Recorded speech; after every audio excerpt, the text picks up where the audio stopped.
Hello दोस्तों, आप सभी का स्वागत है आपके अपने YouTube channel NCERT online classes में। और आप सभी विद्यार्थियों का एक बार फिर से इस NCERT के ऑनलाइन क्लासेस में स्वागत एवं अभिनंदन है। तो आज हम देखने वाले हैं जो हमारी क्लास 12th की बुक है मानव भूगोल के मूल सिद्धांत। मानव भूगोल के मूल सिद्धांत के तहत हम देखेंगे चैप्टर नंबर 4 प्राथमिक क्रियाएँ। प्राथमिक क्रियाएँ हमारा चैप्टर नंबर 4 होने वाला है। तो कंप्लीट ही डिटेल में हम इस चैप्टर को देखेंगे। तो चलिए वीडियो स्टार्ट करते हैं। तो आज का हमारा चैप्टर है प्राथमिक क्रियाएं। प्राथमिक क्रियाएं किसे कहते हैं, उसकी संपूर्ण परिभाषा है और इसकी जो व्याख्या है वो हम आज के वीडियो में करने वाले हैं। तो पहला हम महत्वपूर्ण बिंदु लेते हैं आर्थिक क्रिया कि आर्थिक क्रिया किसे कहते हैं, आर्थिक क्रिया से क्या अभिप्राय है। आपके बोर्ड एग्जाम में अधिकतर क्वेश्चन आर्थिक क्रिया के रूप में ही पूछा जाता है कि आर्थिक क्रिया किसे कहते हैं, आर्थिक क्रिया से क्या तात्पर्य है।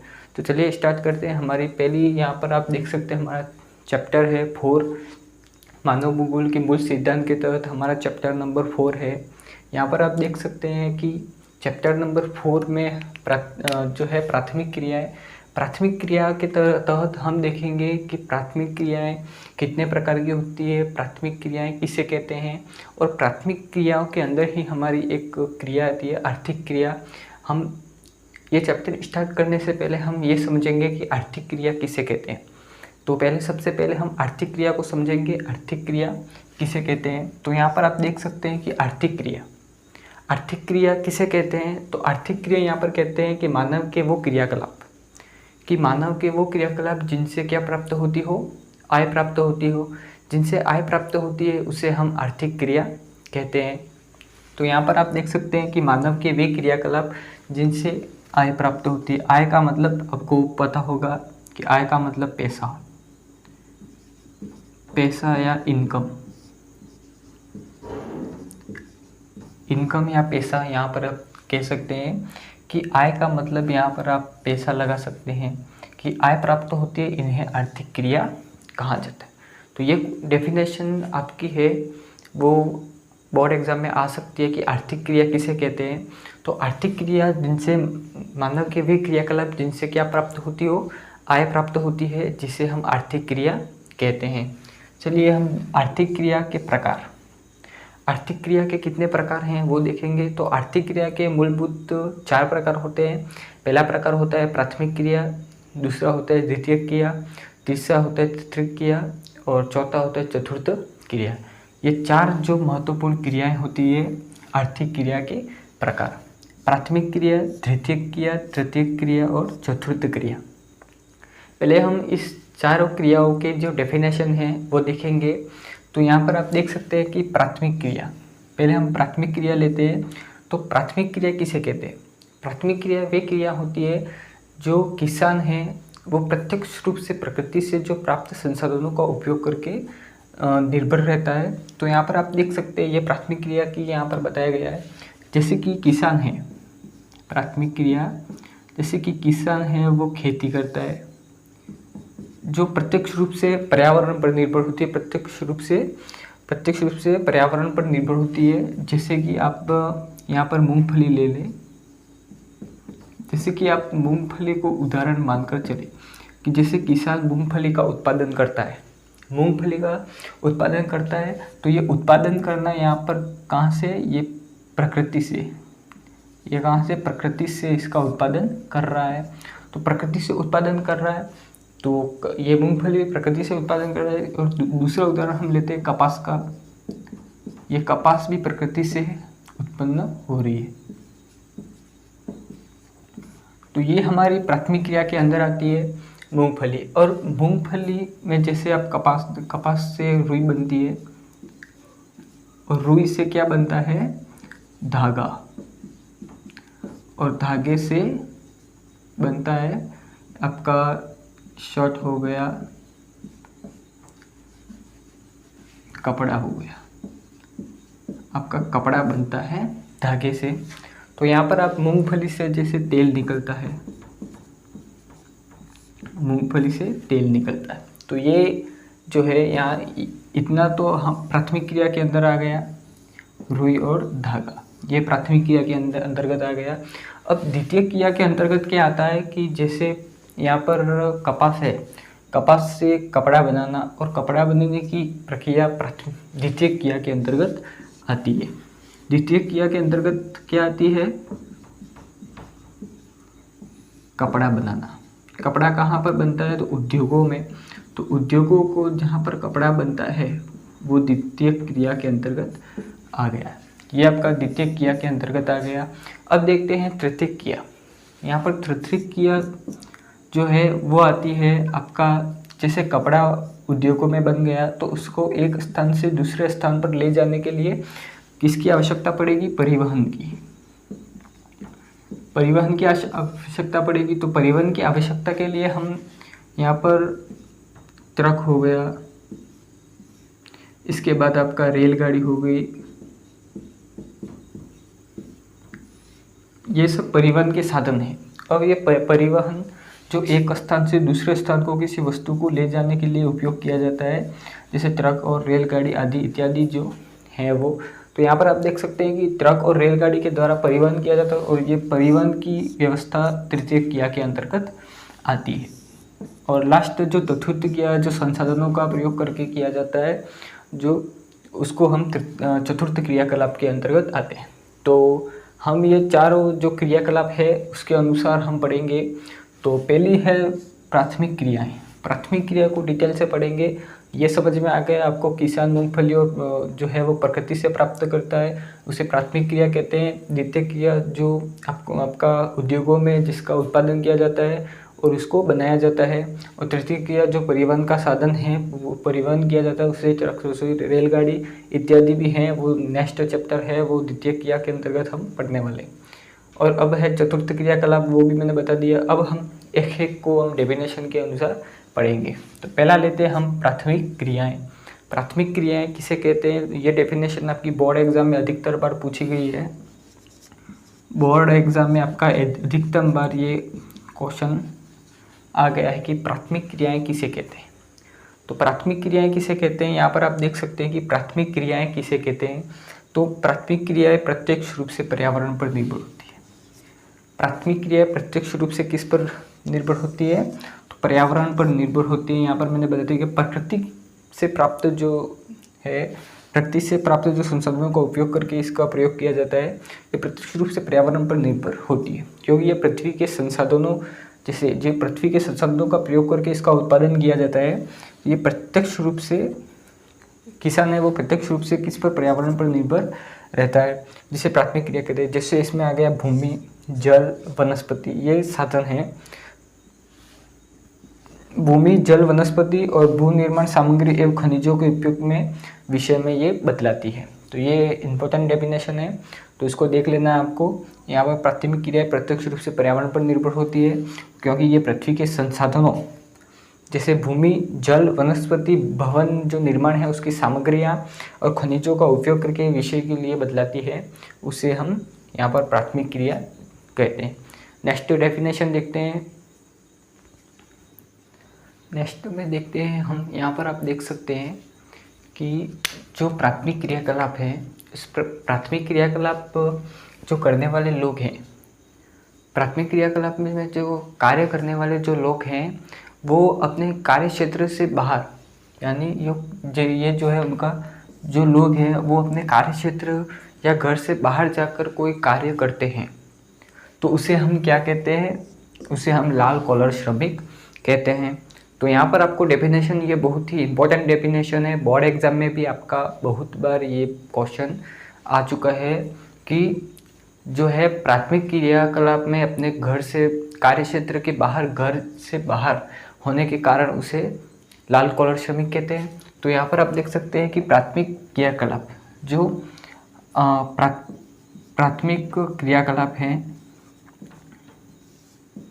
जो प्राथमिक क्रियाएं करने वाले हैं, वो अपने प्राथमिक क्रियाकलाप करने वाले जो लोग हैं, जो उनका कार्य क्षेत्र है वो अपने घर से बाहर होने के कारण उसको लाल कॉलर श्रमिक कहते हैं। तो ये इम्पोर्टेंट क्वेश्चन है, आपको याद कर लेना है। बोर्ड एग्जाम में बार बार पूछा गया है कि आपको यहाँ पर क्वेश्चन मार्क के रूप में भी पूछ सकता है कि लाल कॉलर श्रमिक किसे कहते हैं। तो लाल कॉलर श्रमिक किसे कहते हैं कि प्राथमिक क्रियाकलाप के अंतर्गत जो लोग जो अपने कार्यक्षेत्र के बाहर होने के कारण, कार्यक्षेत्र घर से बाहर होने के कारण, जो कार्य का क्षेत्र है वो घर से बाहर होने के कारण जो उसको लाल कॉलर श्रमिक कहते हैं। तो ये आपको डेफिनेशन याद कर लेनी है लाल कॉलर श्रमिक की। तो यहाँ पर आप इसकी जो प्राथमिक क्रियाएं हैं वो कौन कौन सी हैं कि प्रमुख प्राथमिक क्रियाकलाप, प्रमुख प्राथमिक क्रियाएं कौन कौन सी हैं। तो यहाँ पर आपको डेफिनेशन में ये भी याद कर लेना है कि प्रमुख प्राथमिक क्रियाएं कौन कौन सी हैं। प्राथमिक क्रियाकलाप में जैसे आप देख सकते हैं आखेट हो गया, भोजन संग्रहण हो गया, पशुचारण हो गया, मछली पकड़ना हो गया। इसके बाद आपके जो इनपुट हैं वनों की कटाई, खनन करना, कृषि करना, मछली पकड़ना, भोजन संग्रहण, तो ये अपने प्रमुख प्राथमिक क्रियाकलाप के अंतर्गत आते हैं। तो यहाँ पर पहली हम लेंगे आखेट।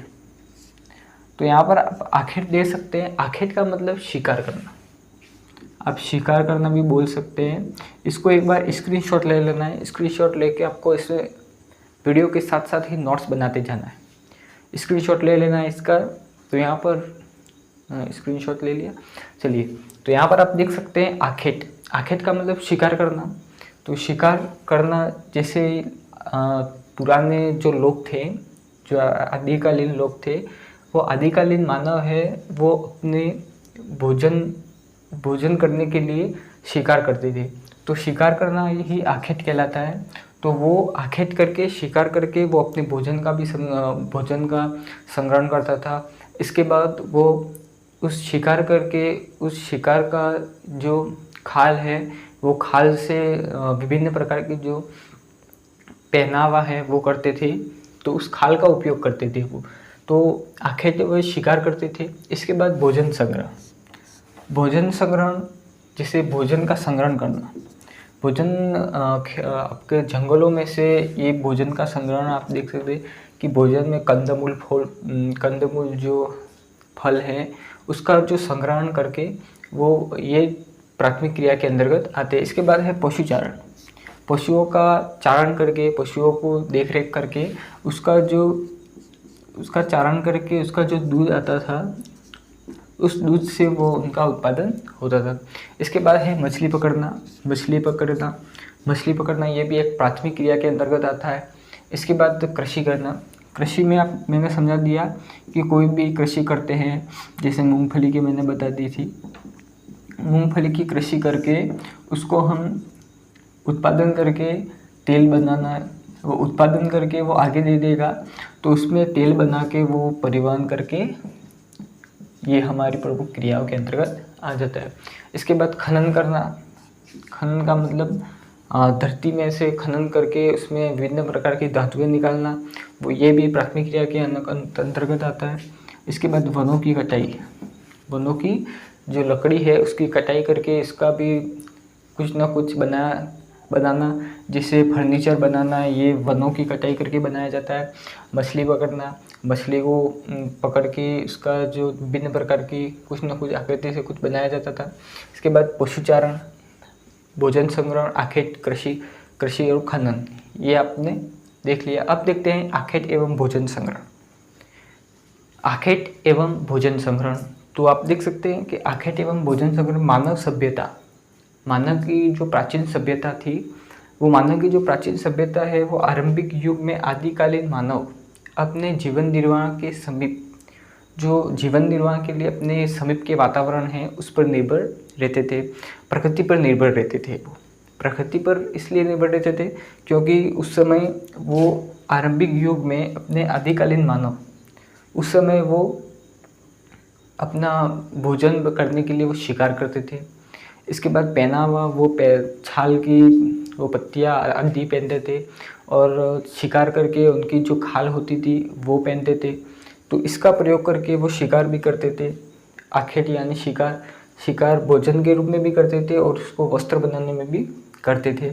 तो भोजन संग्रहण मानव सभ्यता के जो प्रारंभिक युग में, जो आरंभिक युग है उसमें आदिकालीन मानव है वो अपने जीवन निर्वाह के लिए समीप के जो वातावरण है प्रकृति पर निर्भर रहता था। तो ये आपने पढ़ लिया। यहाँ पर देख सकते समय के वातावरण पर निर्भर रहता था। अब यहाँ पर देखा गया जीवन निर्वाह के कार्य, और जीवन निर्वाह में कौन कौन से कार्य करते थे। तो पहला कार्य मैंने बता दिया था, पशुओं का या जंगली जानवरों का शिकार करना।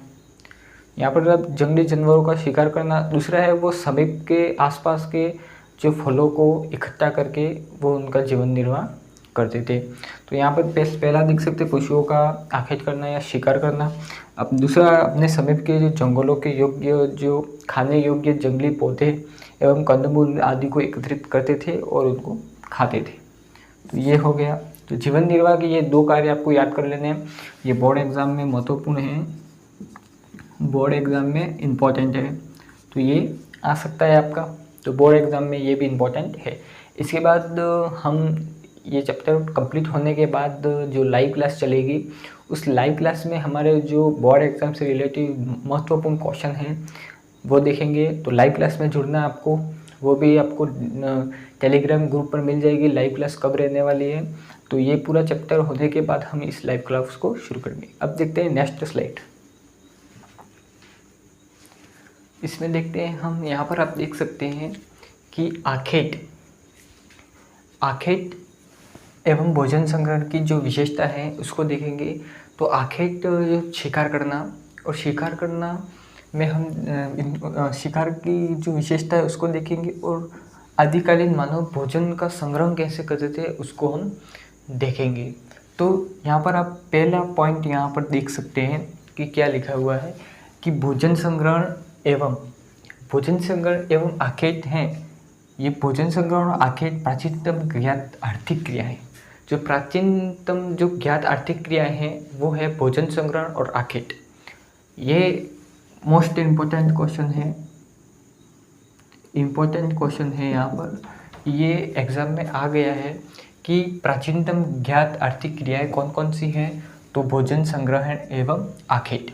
तो यहाँ पर आप देख सकते हैं भोजन संग्रहण एवं आखेट हैं वो प्राचीनतम ज्ञात आर्थिक क्रिया हैं जो प्राचीन काल से चली आ रही है। इसके बाद सेकंड पॉइंट है कि अति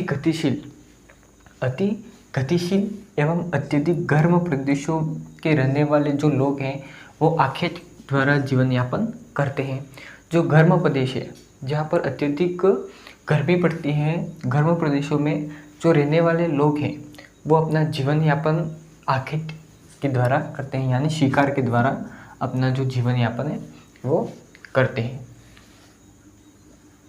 इसके बाद यहाँ पर जीवन यापन में आप देख सकते हैं जीवन यापन कौन कौन से तरीके से कर सकते हैं।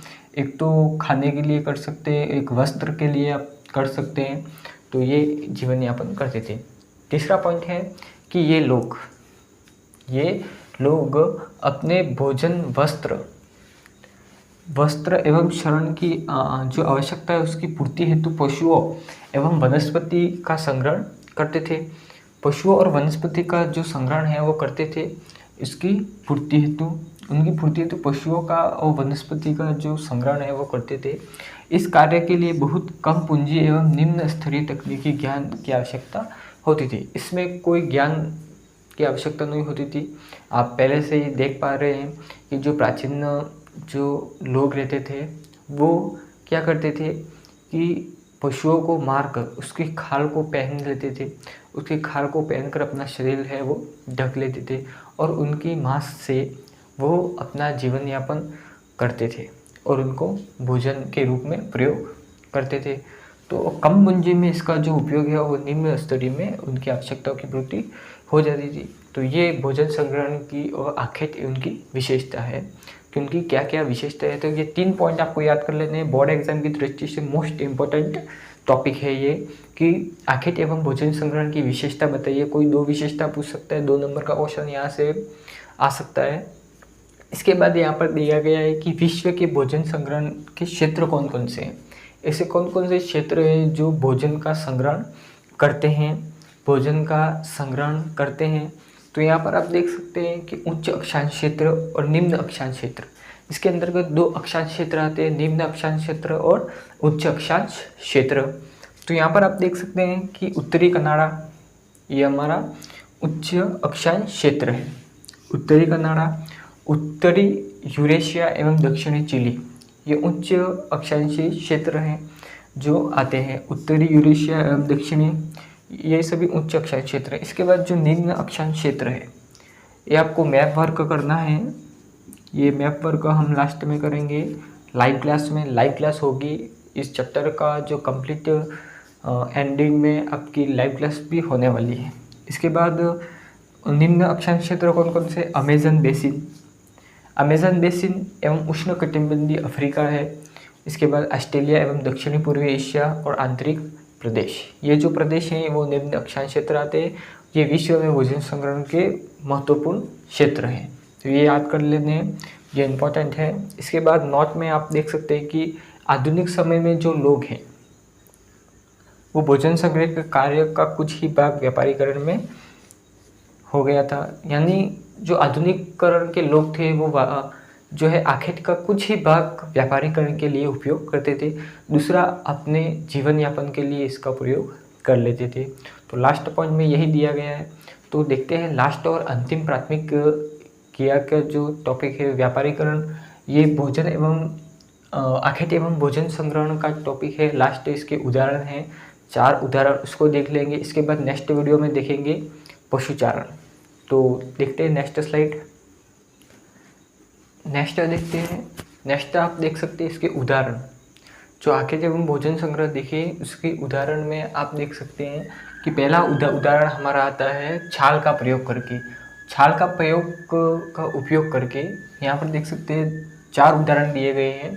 पहला है छाल का उपयोग करके, सेकंड है पत्तियों का उपयोग करके, और रेशों का प्रयोग करके, और तने का उपयोग करके। ये 4 बताए गए हैं, चारों का आप उपयोग करके देखते हैं हम। पहला है छाल का उपयोग करके। छाल का उपयोग करके यहाँ पर आप देख सकते हैं कुनेन। कुनेन एक वृक्ष की छाल जिससे मलेरिया की दवाइयाँ बनाई जाती थी, इसे कुनेन कहते हैं। कुनेन चमड़ा और कार्क, चमड़े का उपयोग करके, छाल का उपयोग करके यहाँ पर क्या बनाया जाता है? कुनेन बनाया जाता था। कुनेन यानी बीमारी, जो मलेरिया की बीमारी है उससे छुटकारा पाने के लिए।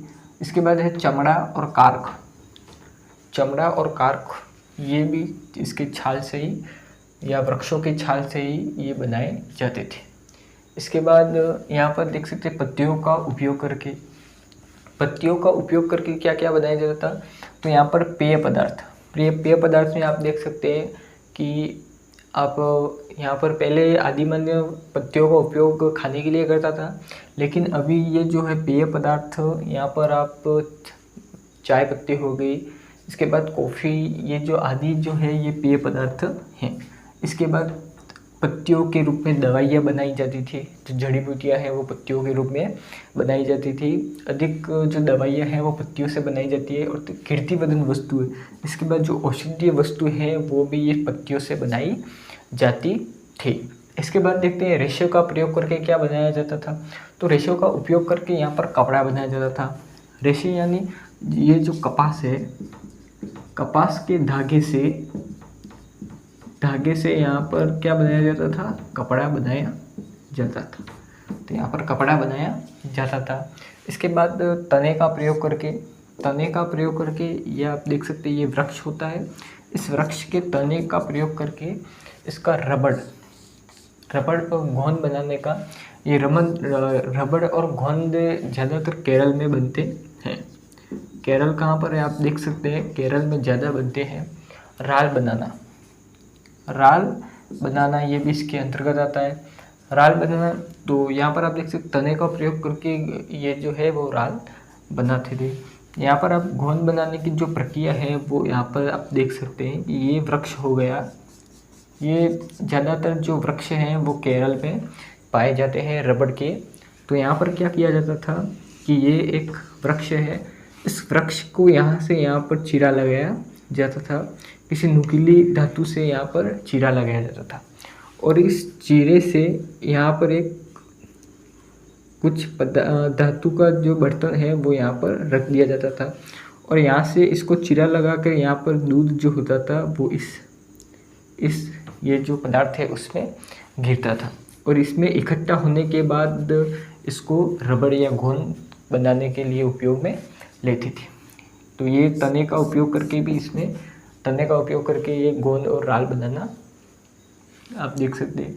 इसके बाद ये हो गया रबड़, गोंद और राल बनाना। एक इम्पोर्टेंट बात है, जो आप च्युइंगम बनाते हैं, च्युइंगम आप चबाते हैं, जो च्युइंगम मिलती है, उस च्युइंगम को भी यहाँ से अफ्रीका में यहाँ पर ज़्यादा पाया जाता है झेपोटा के वृक्ष से।